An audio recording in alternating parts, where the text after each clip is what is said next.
Décision difficile mais nécessaire pour l'association bénévole de la Côte-de-Beaupré qui s'est remise en question dernièrement en se lançant dans une démarche de planification stratégique. Et le 11 janvier dernier, les membres étaient très heureux de présenter les résultats de cette démarche qui a pour but de donner un second souffle à l'organisme. Le conseil d'administration a décidé de faire une planification stratégique parce qu'on sentait que c'était le moment de vraiment regarder ce qui fonctionnait moins et de prendre le pouls de la population.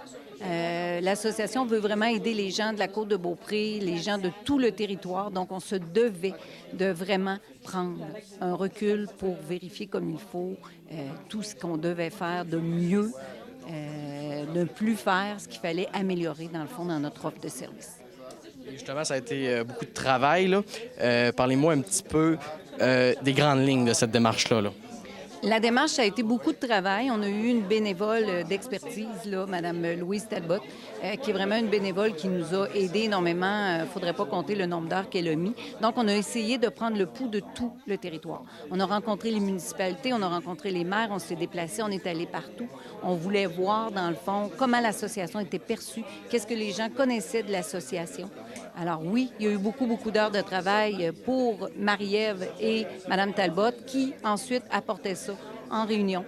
Et en réunion, on décidait, on décortiquait les documents pour essayer de sortir, dans le fond, qu'est-ce que l'association devrait faire pour l'avenir. Et puis, vous êtes bien implanté dans le territoire. Je me demandais comment allez-vous procéder pour vous faire connaître davantage parce que ça semble être une priorité pour l'année qui s'en vient.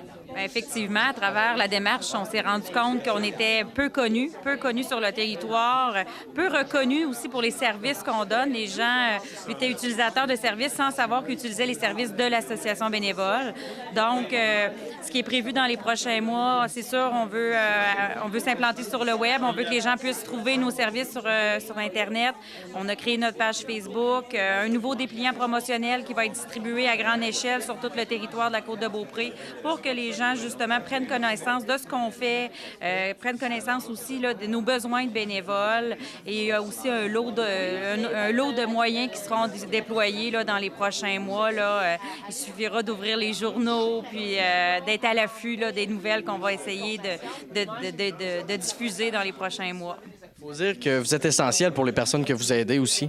Bien, je pense que oui, on en a eu la preuve pendant la démarche, en allant voir la population, en allant voir nos usagers, en parlant avec nos bénévoles. C'est sûr qu'on s'est rendu compte qu'on était indispensable dans le milieu. Les services qu'on donne sont des services d'une grande importance. On donne du soutien au niveau alimentaire avec la popote roulante, l'accompagnement de transport pour les rendez-vous médicaux. C'est super important, c'est fort apprécié, c'est voire même essentiel. Et notre objectif, c'est sûr, c'est d'augmenter notre niveau de service, diminuer nos coûts de service pour le rendre le plus accessible à la population. C'est tous des grands défis qu'on s'est donnés à travers cette démarche-là. Puis on espère atteindre nos objectifs. Là. On s'est donné 5 ans pour y arriver, mais on va essayer d'être le plus proactif possible. Justement, vous parlez des objectifs. C'est quoi le plus gros défi pour réaliser ces objectifs-là? Écoutez, le défi, c'est évident qu'on a un territoire qui est vaste. Alors, puis on a une population qui est vraiment différente sur ce territoire-là. Alors, le défi, c'est d'essayer d'être partout, essayer de cibler le plus possible les différentes populations du territoire. C'est un défi. Et la grandeur du territoire fait qu'on a besoin de beaucoup de bénévoles, ne serait-ce que pour le transport. Vous imaginez, Saint-Tite-des-Caps à l'Hôtel-Dieu de Québec, c'est pas comme Bois-Châtel, Hôtel-Dieu, effectivement, c'est pas à la porte. Alors, on a besoin de bénévoles beaucoup pour faire tout ça. Alors, la longueur du territoire, de base, est un défi. Et aussi, il faut entrer dans le budget qu'on a. Alors, des idées, on en a toujours plein, mais il faut quand même se restreindre. Alors, il faut essayer de trouver ce qui est le plus important dans notre planification présentement.